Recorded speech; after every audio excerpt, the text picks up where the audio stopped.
ਤੇ ਹਿਮਾਚਲ ਪ੍ਰਦੇਸ਼ ਜਾਣ ਵਾਲਿਆਂ ਦੇ ਲਈ ਇੱਕ ਵੱਡੀ ਖਬਰ ਹੈ। ਹਿਮਾਚਲ ਦੇ ਵਿੱਚ ਐਂਟਰੀ ਦੇ ਲਈ ਹੁਣ ਫਿਰ ਈ ਪਾਸ ਜ਼ਰੂਰੀ ਕਰ ਦਿੱਤਾ ਗਿਆ ਹੈ। ਈ ਪਾਸ ਤੋਂ ਬਿਨਾਂ ਹਿਮਾਚਲ ਦੇ ਵਿੱਚ ਐਂਟਰੀ ਨਹੀਂ ਮਿਲੇਗੀ। ਰਜਿਸਟ੍ਰੇਸ਼ਨ ਦੇ ਸਮੇਂ ਜਦੋਂ ਈ ਪਾਸ ਦੇ ਲਈ ਅਪਲਾਈ ਕਰਨਾ ਹੈ, ਰਜਿਸਟ੍ਰੇਸ਼ਨ ਦੇ ਸਮੇਂ ਪੂਰੀ ਜਾਣਕਾਰੀ ਦੇਣੀ ਹੋਵੇਗੀ ਔਰ ਕੋਵਿਡ ਦੀ ਨੈਗੇਟਿਵ ਰਿਪੋਰਟ ਜਿਹੜੀ ਹੈ ਉਹ ਅਪਲੋਡ ਕਰਨੀ ਹੋਏਗੀ।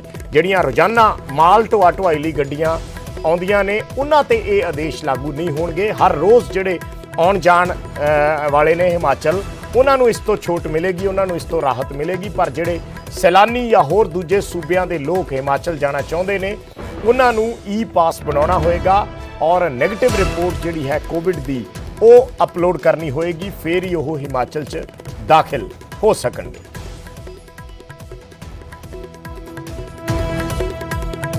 ਤੇ ਅੰਮ੍ਰਿਤਸਰ ਤੋਂ ਇੱਕ ਖਬਰ ਦਿਖਾਉਣੇ ਹਾਂ ਜਿੱਥੇ ਖੂਨੀ ਝੜਪ ਹੋ ਗਈ। ਦਰਅਸਲ ਇੱਕ ਜਨਮ ਦਿਨ ਦਾ ਸਮਾਗਮ ਸੀ, ਜਨਮ ਦਿਨ ਮਨਾਇਆ ਜਾ ਰਿਹਾ ਸੀ ਔਰ ਮੂੰਹ ਤੇ ਕੇਕ ਮਲਣ ਨੂੰ ਲੈ ਕੇ ਝਗੜਾ ਹੋ ਗਿਆ ਔਰ ਇਹ ਝਗੜਾ ਖੂਨੀ ਝੜਪ 'ਚ ਤਬਦੀਲ ਹੋ ਗਿਆ। ਦੋਸਤ ਜਿਹੜੇ ਸੀ ਉਸ ਮੌਕੇ ਤੇ ਮੌਜੂਦ ਉਹ ਆਪਸ 'ਚ ਉਲਝ ਗਏ ਔਰ ਗੋਲੀਬਾਰੀ ਤੱਕ ਹੋ ਗਈ ਔਰ ਇਸ ਫਾਇਰਿੰਗ ਦੇ ਵਿੱਚ 2 ਨੌਜਵਾਨਾਂ ਦੀ ਮੌਤ ਹੋ ਗਈ ਹੈ। ਪੁਲਿਸ ਨੇ 5 ਨੌਜਵਾਨ ਗ੍ਰਿਫਤਾਰ ਕੀਤੇ ਨੇ। ਅੰਮ੍ਰਿਤਸਰ ਦੇ ਇੱਕ ਹੋਟਲ ਦੀ ਇਹ ਘਟਨਾ ਦੱਸੀ ਜਾ ਰਹੀ ਹੈ। ਇੱਕ ਹੋਟਲ ਦੀ ਵਾਰਦਾਤ ਦੱਸੀ ਜਾ ਰਹੀ ਹੈ ਜਿੱਥੇ ਜਨਮ ਦਿਨ ਸਮਾਗਮ ਚੱਲ ਰਿਹਾ ਸੀ ਔਰ ਮੂੰਹ ਤੇ ਕੇਕ ਮਲਣ ਨੂੰ ਲੈ ਕੇ ਨੌਜਵਾਨਾਂ ਦੇ ਵਿੱਚ ਝਗੜਾ ਹੋ ਗਿਆ, ਗੋਲੀਆਂ ਚੱਲ ਗਈਆਂ ਔਰ ਇਸ ਗੋਲੀਬਾਰੀ 'ਚ 2 ਨੌਜਵਾਨ ਜਿਹੜੇ ਸੀ ਉਹ ਹਲਾਕ ਹੋ ਗਏ। 2 ਨੌਜਵਾਨ ਜਿਹੜੇ ਸੀ ਉਹਨਾਂ ਦੀ ਮੌਤ ਹੋ ਗਈ ਔਰ ਹੁਣ ਇਸ ਮਾਮਲੇ 'ਚ ਪੁਲਿਸ ਕਾਰਵਾਈ ਕਰ ਰਹੀ ਹੈ। 5 ਨੌਜਵਾਨਾਂ ਨੂੰ ਗ੍ਰਿਫਤਾਰ ਕੀਤਾ ਗਿਆ ਹੈ। ਆਪਣੇ ਆਪ 'ਚ ਬੜੀ ਤਰਾਸਦੀ ਭਰੀ ਖਬਰ ਹੈ ਕਿ ਕਿਸ ਛੋਟੇ ਜਿਹੇ ਇਸ਼ੂ ਤੇ ਗੱਲ ਇੰਨੀ ਵੱਧ ਗਈ ਕਿ ਖੂਨੀ ਝੜਪ ਦੇ ਵਿੱਚ ਤਬਦੀਲ ਹੋ ਗਈ ਔਰ 2 ਨੌਜਵਾਨਾਂ ਦੀ ਜਾਨ ਚਲੀ ਗਈ। ਪਾਰਟੀ ਚੱਲ ਰਹੀ ਸੀਗੀ, ਉਸੇ ਦੌਰਾਨ ਕੋਈ ਇਹਨਾਂ ਦਾ ਕੇਕ ਨੂੰ ਲੈ ਕੇ ਕੋਈ ਕੇਕ ਕਾਕ ਲੱਗਿਆ ਕਿਸੇ ਨੂੰ ਤੇ ਉਸ ਨੂੰ ਲੈ ਕੇ ਇਹਨਾਂ ਦਾ ਆਪਸ ਦੇ ਵਿੱਚ ਲੜਾਈ ਝਗੜਾ ਹੋ ਗਿਆ ਤੇ ਜਦੋਂ ਬਾਹਰ ਗਏ ਤੇ ਇੱਕ ਮਨੀ ਸੁਨਿਆਰਾ ਤੇ ਵਿਕਰਮ ਨੂੰ ਗੋਲੀ ਲੱਗੀ ਹੈ ਜਿਨ੍ਹਾਂ ਦੀ ਡੈਥ ਹੋਈ ਹੈ। ਉਹ ਜੋ ਪਤਾ ਲੱਗਿਆ ਹਾਲੇ ਤੱਕ ਉਹ ਮਨੀ ਢਿੱਲੋਂ ਹੈਗਾ ਸੁਲਤਾਨਵਿੰਡ ਦਾ ਜਿਹਨੇ ਗੋਲੀ ਚਲਾਈ। ਅਸੀਂ ਵੈਰੀਫਾਈ ਕਰ ਰਹੇ ਹਾਂ, ਜੋ ਵੀ ਸੈਕਸ਼ਨ ਬਣेंगे ਪੂਰੀ ਲੀਗਲ ਕਾਰਵਾਈ ਕੀਤੀ ਜਾਵੇ।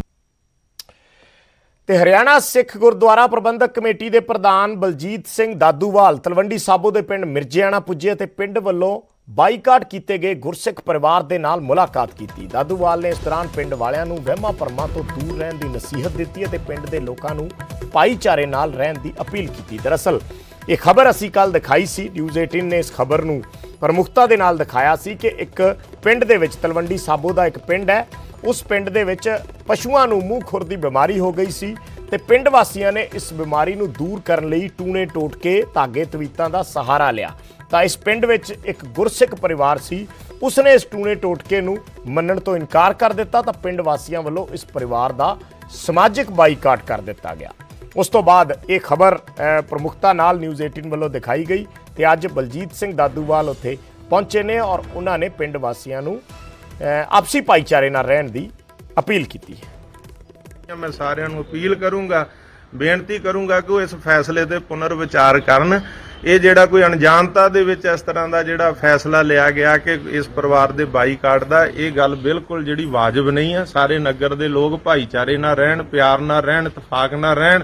ਇਹ ਸਰਦਾਰ ਅਵਤਾਰ ਸਿੰਘ ਅਤੇ ਇਹਨਾਂ ਦਾ ਜਿਹੜੇ ਸਰਦਾਰ ਪ੍ਰੀਤਮ ਸਿੰਘ ਪਿਤਾ ਨੇ, ਇਹਨਾਂ ਦਾ ਸਾਰਾ ਪਰਿਵਾਰ ਗੁਰੂ ਨੂੰ ਮੰਨਣ ਵਾਲਾ, ਇਹਨਾਂ ਗੁਰੂ ਤੇ ਭਰੋਸਾ ਕੀਤਾ, ਇਹਨਾਂ ਦੀ ਸ਼ਰਧਾ ਭਾਵਨਾ ਗੁਰੂ ਤੇ ਆ ਜਿਹੜੀ, ਉਹਨੂੰ ਅਸੀਂ ਨਤਮਸਤਕ ਹਾਂ। ਤੇ ਹੁਣ ਗੱਲ ਕਰਦੇ ਹਾਂ ਸ਼੍ਰੋਮਣੀ ਗੁਰਦੁਆਰਾ ਪ੍ਰਬੰਧਕ ਕਮੇਟੀ ਦੀ।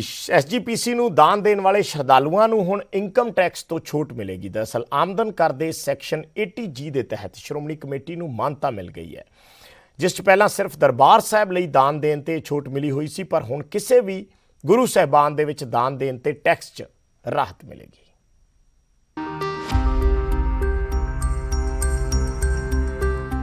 SGPC ਗੁਰਦੁਆਰੇ ਸਾਹਿਬਾਨਾਂ ਦੇ ਲਈ 80G ਦੀ ਪ੍ਰਵਾਨਗੀ ਮਿਲ ਗਈ ਹੈ। ਆਓ ਸਭ ਤੋਂ ਪਹਿਲਾਂ ਜਾਣਦੇ ਹਾਂ 80G ਹੈ ਕੀ। ਸੈਕਸ਼ਨ 80G ਧਾਰਾ ਇੱਕ ਅਜਿਹੀ ਧਾਰਾ ਜਿਸ ਤਹਿਤ ਆਮਦਨ ਕਰ ਦੇ ਵਿੱਚ ਛੋਟ ਪ੍ਰਾਪਤ ਹੋ ਸਕਦੀ ਹੈ, ਜੋ ਕਿ ਹੁਣ ਤੱਕ ਸਿਰਫ ਸਿਫਤੀ ਦਾ ਕਰ ਹਰਮੰਦਰ ਸਾਹਿਬ ਦੇ ਲਈ ਲਾਗੂ ਸੀ। ਪਰ 13 ਸਾਲ ਦੀ ਕਾਨੂੰਨੀ ਜਦੋਜਹਿਦ ਤੇ ਇੰਤਜ਼ਾਰ ਤੋਂ ਬਾਅਦ ਹੁਣ SGPC ਦੇ ਨਾਲ ਸੰਬੰਧਿਤ ਸਾਰੇ ਗੁਰਦੁਆਰੇ ਸਾਹਿਬਾਨਾਂ ਦੇ ਲਈ ਇਹ ਧਾਰਾ ਲਾਗੂ ਹੋਵੇਗੀ। यानी कि श्रद्धालुओं के ਵੱਲੋਂ ਦਿੱਤੇ ਜਾਣ ਵਾਲੇ ਦਸਵੰਧ ਜਾਂ ਦਾਨ ਦੀ ਕਿੰਨੀ ਵੀ ਰਕਮ ਦੇ ਲਈ ਇਨਕਮ ਟੈਕਸ ਦੇ ਵਿੱਚ ਛੋਟ ਪ੍ਰਾਪਤ ਹੈ। ਇਸ ਸੰਬੰਧ ਦੇ ਵਿੱਚ ਬੀਤੇ ਕੱਲ੍ਹ ਇਨਕਮ ਟੈਕਸ ਐਪਲੀਏਟ ਟ੍ਰਿਬਿਊਨਲ ਅੰਮ੍ਰਿਤਸਰ ਨੇ ਸ਼੍ਰੋਮਣੀ ਕਮੇਟੀ ਦੇ ਹੱਕ ਦੇ ਵਿੱਚ ਫੈਸਲਾ ਸੁਣਾਇਆ, ਜਿਸ ਦਾ ਸ਼੍ਰੋਮਣੀ ਕਮੇਟੀ ਦੇ ਪ੍ਰਧਾਨ ਬੀਬੀ ਜਗੀਰ ਕੌਰ ਨੇ ਸਵਾਗਤ ਕੀਤਾ।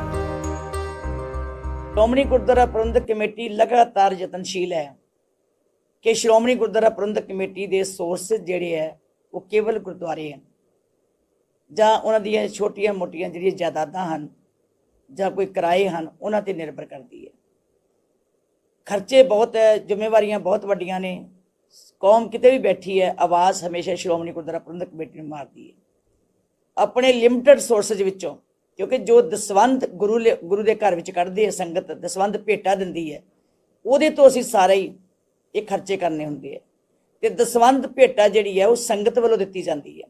ਦਸਵੰਧ ਭੇਟਾ ਦੇ ਉੱਤੇ ਕੋਈ ਵੀ ਟੈਕਸ ਨਹੀਂ ਲੱਗਣਾ ਚਾਹੀਦਾ। ਬੀਬੀ ਜਗੀਰ ਕੌਰ ਨੇ ਇਸ ਕੇਸ ਦੌਰਾਨ ਸੇਵਾਵਾਂ ਦੇਣ ਵਾਲੇ ਵਕੀਲਾਂ ਤੇ ਮਾਹਰਾਂ ਦਾ ਧੰਨਵਾਦ ਕਰਦਿਆਂ ਕਿਹਾ ਕਿ ਇਹ ਇੱਕ ਨੇਕ ਤੇ ਭਲੇ ਦਾ ਫੈਸਲਾ ਹੈ। ਉਹਨਾਂ ਦੱਸਿਆ ਕਿ ਇਸ ਕੇਸ ਦੇ ਲਈ advocate Prem Singh, advocate ਗੁੰਜੀਤ Singh, CA Gurcharan Singh ਸਿਆਲ ਤੇ TS ਅਰੋੜਾ ਨੇ ਸੇਵਾਵਾਂ ਦਿੱਤੀਆਂ ਨੇ। ਬੀਬੀ ਜਗੀਰ ਕੌਰ ਨੇ ਸੰਗਤਾਂ ਨੂੰ ਅਪੀਲ ਕੀਤੀ ਹੈ ਕਿ ਸ਼੍ਰੋਮਣੀ ਗੁਰਦੁਆਰਾ ਪ੍ਰਬੰਧਕ ਕਮੇਟੀ ਨੂੰ ਗੁਰਦੁਆਰੇ ਸਹਿਬਾਨਾਂ ਦੀ ਸੇਵਾ ਸੰਭਾਲ ਤੇ ਸਮਾਜ ਭਲਾਈ ਦੇ ਕਾਰਜਾਂ ਲਈ ਸਹਿਯੋਗ ਕਰਨ ਵਾਸਤੇ ਇਸ ਦਾ ਲਾਭ ਪ੍ਰਾਪਤ ਕਰਨ ਤੇ ਨਾਲ ਹੀ ਦੇਸ਼ ਵਿਦੇਸ਼ ਦੀਆਂ ਸੰਗਤਾਂ ਨੂੰ ਵੀ ਵੱਧ ਚੜ੍ਹ ਕੇ ਹਿੱਸਾ ਪਾਉਣ ਦੀ ਅਪੀਲ ਕੀਤੀ। ਸਾਰਿਆਂ ਨੂੰ ਬੇਨਤੀ ਕਰਾਂਗੇ ਕਿ ਆਓ ਭਾਵੇਂ 1 ਰੁਪਈਆ ਹਰ ਦੇਸ਼ ਦੀ ਕਰੰਸੀ ਦਾ ਹਰ ਸਿੱਖ ਕੱਢੇ, ਲੇਕਿਨ ਗੁਰੂ ਰਾਮਦਾਸ ਦੇ ਘਰ ਵਾਸਤੇ, ਸਿਰ ਦਰਬਾਰ ਸਾਹਿਬ ਵਾਸਤੇ ਜ਼ਰੂਰ ਹਰ ਸਿੱਖ ਆਪਣੇ ਦਸਵੰਧ ਵਿੱਚੋਂ ਕੇਵਲ 1 ਰੁਪਈਆ ਰੋਜ਼ ਦਾ ਮੱਥਾ ਟੇਕੋ, ਰੋਜ਼ ਦਸਵੰਧ ਭੇਜੋ। ਸੋ ਸਾਰੇ ਗੁਰਸਿੱਖਾਂ ਨੂੰ ਮੇਰੀ ਬੇਨਤੀ ਹੈ, ਆਓ ਰਲ ਕੇ ਆਪਾਂ ਇਸ ਦਰਬਾਰ ਦੀ ਹੋਰ ਮਹਿਮਾ ਵਧਾਈਏ ਤੇ 1-1 ਰੁਪਈਆ ਆਪਣੇ ਦਸਵੰਧ ਭੇਟਾ ਕਰਕੇ ਅਸੀਂ ਗੁਰੂ ਪਾਤਸ਼ਾਹ ਦੇ ਚਰਨਾਂ ਵਿੱਚ ਮੱਥਾ ਟੇਕੀਏ। ਅੰਮ੍ਰਿਤਸਰ ਤੋਂ ਰਾਜੀਵ ਸ਼ਰਮਾ, ਨਿਊਜ਼ 18। ਤੇ ਲੁਧਿਆਣਾ ਤੋਂ ਇੱਕ ਖਬਰ ਦਿਖਾਉਂਦੇ ਆ ਜਿੱਥੇ ਅੱਜ ਕਾਰੋਬਾਰੀ ਆਪਸ ਦੇ ਵਿੱਚ ਭਿੜ ਗਏ। ਦਰਅਸਲ ਪ੍ਰਧਾਨਗੀ ਦਾ ਰੌਲਾ ਸੀ ਇੱਕ ਸੰਸਥਾ ਦੀ ਔਰ ਝਗੜਾ ਇਸ ਕਦਰ ਵੱਧ ਗਿਆ ਕਿ ਇੱਕ ਦੂਸਰੇ ਦੀਆਂ ਦਸਤਾਰਾਂ, ਪੱਗਾਂ ਉਤਾਰ ਦਿੱਤੀਆਂ ਗਈਆਂ। ਪੁਲਿਸ ਨੇ ਮੌਕੇ ਤੇ ਪਹੁੰਚ ਕੇ ਸਥਿਤੀ ਤੇ ਕਾਬੂ ਪਾਇਆ। ਸਾਈਕਲ ਕਾਰੋਬਾਰੀ ਨੇ ਜਿਹੜੇ ਸਾਈਕਲ ਉਦਯੋਗ ਨਾਲ ਜੁੜੇ ਹੋਏ ਨੇ, ਇਹਨਾਂ ਦੀ ਮੀਟਿੰਗ ਸੀ ਔਰ ਐਸੋਸੀਏਸ਼ਨ ਦੀਆਂ ਚੋਣਾਂ ਨੂੰ ਲੈ ਕੇ ਇਹ ਵਿਵਾਦ ਪੈਦਾ ਹੋਇਆ। ਐਸੋਸੀਏਸ਼ਨ ਦੇ ਪ੍ਰਧਾਨ DS ਚਾਵਲਾ ਨੇ ਸਾਬਕਾ ਪ੍ਰਧਾਨ ਤੇ ਇਲਜ਼ਾਮ ਲਾਏ ਔਰ ਇਸ ਝਗੜੇ ਦੌਰਾਨ ਇੱਕ ਵਿਅਕਤੀ ਦੀ ਦਸਤਾਰ ਉਤਾਰ ਦਿੱਤੀ ਗਈ।